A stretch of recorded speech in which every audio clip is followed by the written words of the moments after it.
Hello दोस्तों, welcome to let's crack it. और इस वीडियो के अंदर हम डिस्कस करने वाले हैं डेयरी प्रोडक्शन के बारे में। देखिए, हड़प्पा सभ्यता जो कि आपके हिस्ट्री का सिलेबस है, एंशियंट हिस्ट्री का, उसके ऊपर एक स्टडी यहाँ पर हुई है। और स्टडी के बाद पता चला है कि जो हड़प्पा सभ्यता थी वहाँ पर डेयरी का प्रोडक्शन भी होता था। ठीक, तो यहाँ पर कुछ आप लिंक कर सकते हैं हिस्ट्री को करंट अफेयर्स के through.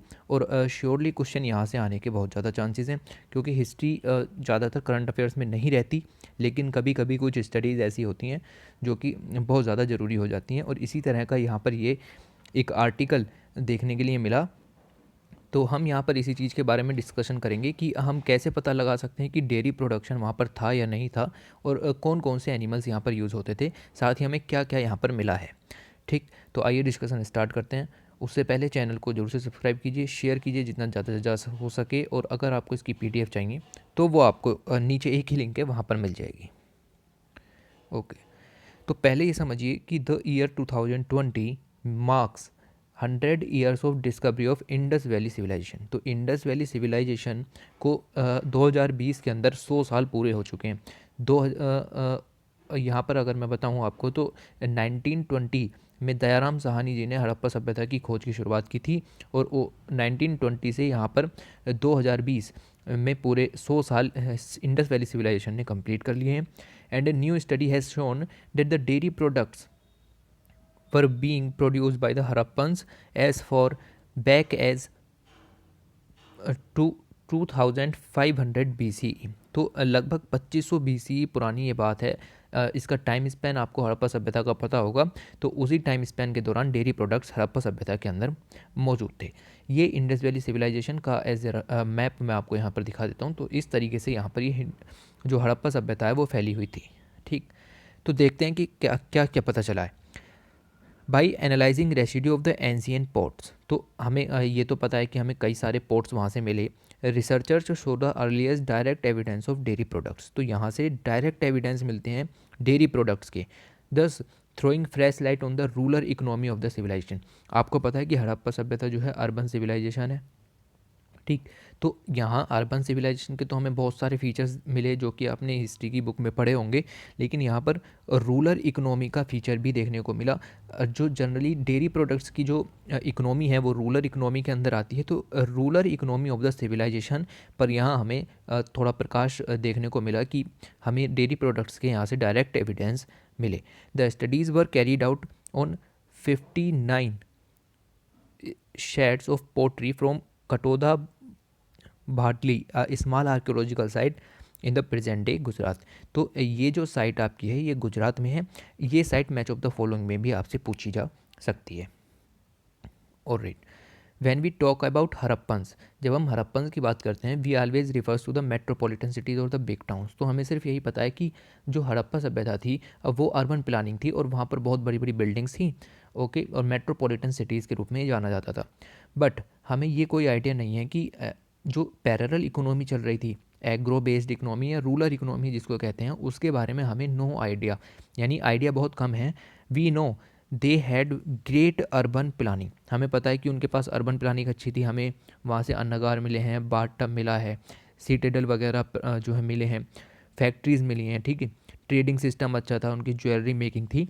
But we don't have any idea how the common masters were living during the Harappan times. तो हमें ये नहीं पता कि रूरल आदमी जो था, जो एक कॉमन मैन होता है, वो वहाँ पर किस तरीके से रह रहा था, उनका लाइफ स्टाइल नहीं पता था।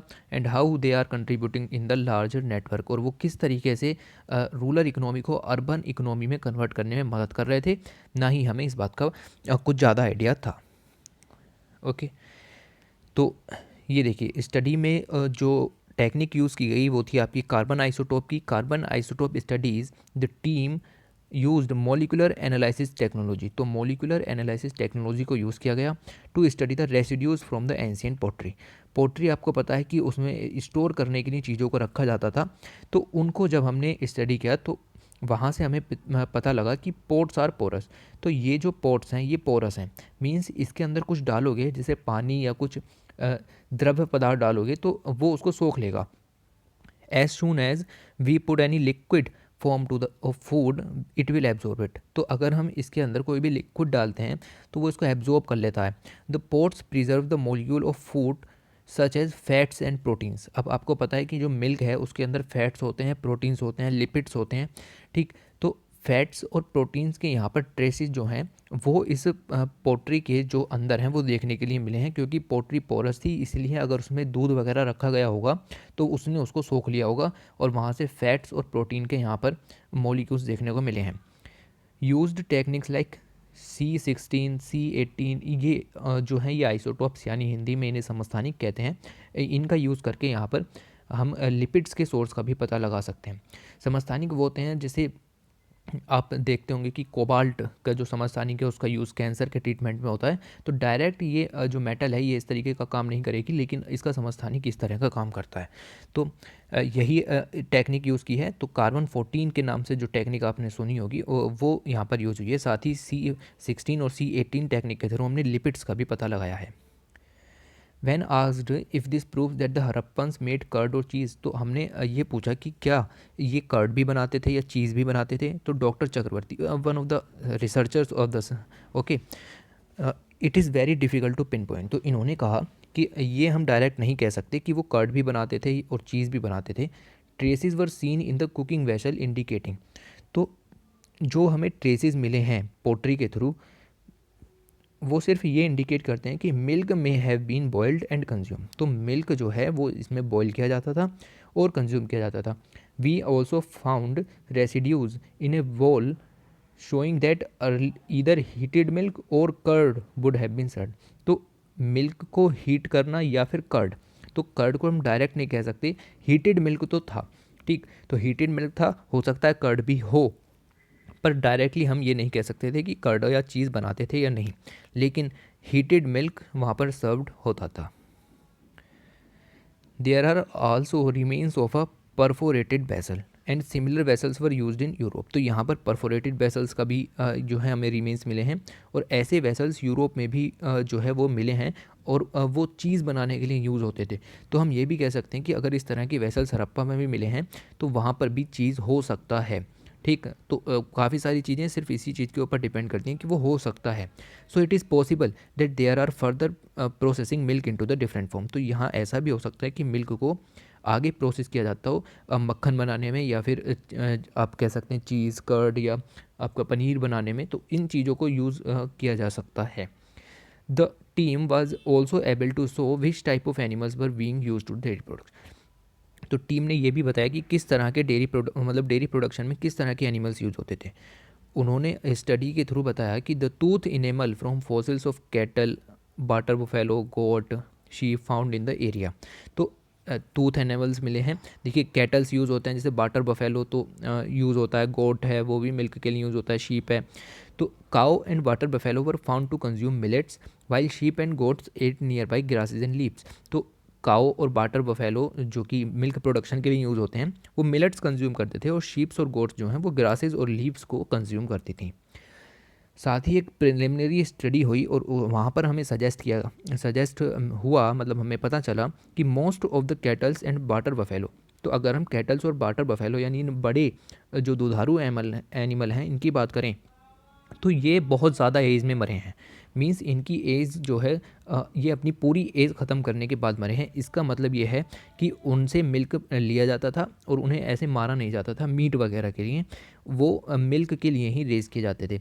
अगर हम छोटे जानवरों को देखें, शीप या गोट को, तो इनसे मिल्क की ज़्यादा प्राप्ति नहीं होती थी, इसीलिए जो हमें इनके अवशेष मिले हैं वो काफ़ी यंग हैं, ठीक है। तो ये अर्ली एज में मर जाते थे, यानी कि इनको मीट के लिए यूज़ किया जाता था फॉर द कंज्यूमिंग पर्पज़। तो यहाँ पर हमें समझ में आया कि कैटल और वाटर बफेलो जो कि ओल्डर एज में मरते थे उनको मिल्क के लिए यूज़ किया जाता था, और गोट और शीप को यंग एज में ही ख़त्म कर दिया जाता था for the meat purpose.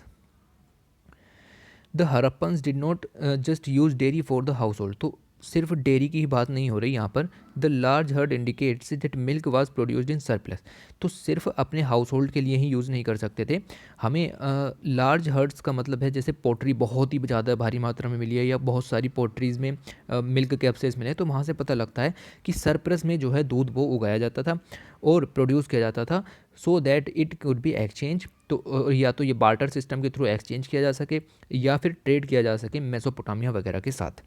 This could have given rise to an industrial level of dairy exploitation. तो डेयरी इंडस्ट्री यहाँ पर हम कह सकते हैं कि हड़प्पा सभ्यता के अंदर डेयरी इंडस्ट्री का बहुत बड़ा यहाँ पर योगदान रहा है।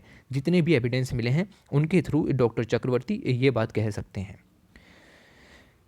ही कंक्लूडेड, तो डॉक्टर चक्रवर्ती ने कंक्लूड किया, the most fascinating thing among the Indus valley civilisation is that it is faceless. तो इंडस वैली सिविलाइजेशन की एक जो बात है वो ये है कि ये फेसलेस है। देयर इज़ नो किंग, यहाँ कोई किंग नहीं था, कोई ब्यूरोक्रेट नहीं था। आपको पता है कि नो किंग का मतलब यहाँ पर 4 तरह की थ्योरी थी कि किस तरह के किंग यहाँ पर थे या थे भी नहीं। No bureaucratic organisation but there are very close regional interaction between the settlement, a symbiotic relationship of give and take that help the civilisation survive for so long. तो इसीलिए जो है मतलब एक दूसरे के बीच म्यूचुअल अंडरस्टैंडिंग थी, सिम्बियोटिक रिलेशनशिप था, यानी एक दूसरे के ऊपर डिपेंड थे और इसी वजह से शायद ये सिविलाइजेशन इतने लंबे समय तक सर्वाइव यहाँ पर कर पाई।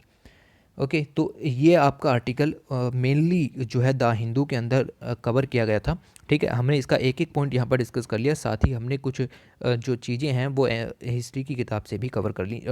25 अक्टूबर को यहाँ पर ये आर्टिकल द हिंदू में आया था, हमने इसको थोरली कवर कर लिया है। ओके, तो ये थी आपकी यहाँ पर पूरी वीडियो कंक्लूड हो गई और बेसिकली डेयरी प्रोडक्शन के एविडेंस यहाँ पर आपको हड़प्पा सभ्यता से मिल चुके हैं। यही थी video. Thanks for watching, take care.